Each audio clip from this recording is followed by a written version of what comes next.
हा इकडे.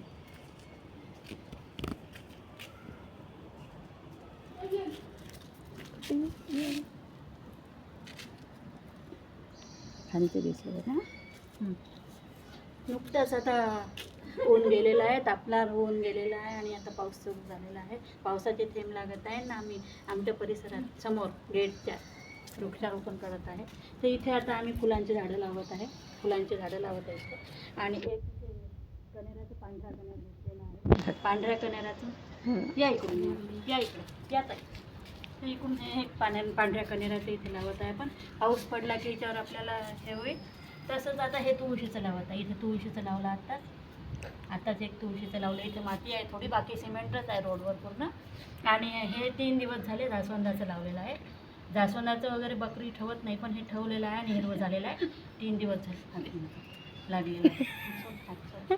अशा प्रकारे आम्ही इथे झाडं लावलेले आहेत. 3 वृक्षारोपण करून. तर तुम्ही आपल्या परिसरात आजूबाजूला सगळे झाडं लावा, झाडांची काळजी घ्या. अशा प्रकारे आपण झाडं हे करत आहे. तर असे झाडं लावताना आता या आजूबाजूच्या आमच्या शेजारच्या इथे आहेत, त्यांनी ते खोल करून दिलं आहे सगळं माती बिती हे करून.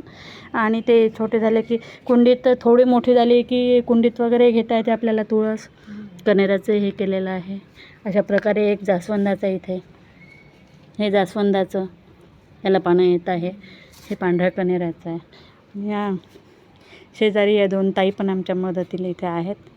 अशा प्रकारे ही पण आहे एक छोटी मुलगी.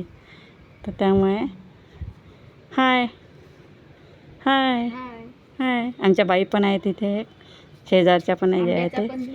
हां, त्यामुळे आंब्याचं इथे कोय आलेली आहे. तर आंब्याच्या वगैरे जरी कोळी असल्या तर तुम्ही जाताना कुठे प्रवासात जाताना कोळी वगैरे सोबत ठेवा आणि पावसाळ्यात रस्त्याने टाका.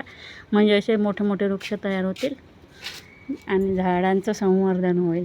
अशा प्रकारे वृक्षारोपण करा, झाडे लावा आणि काळजी घ्या निसर्गाची.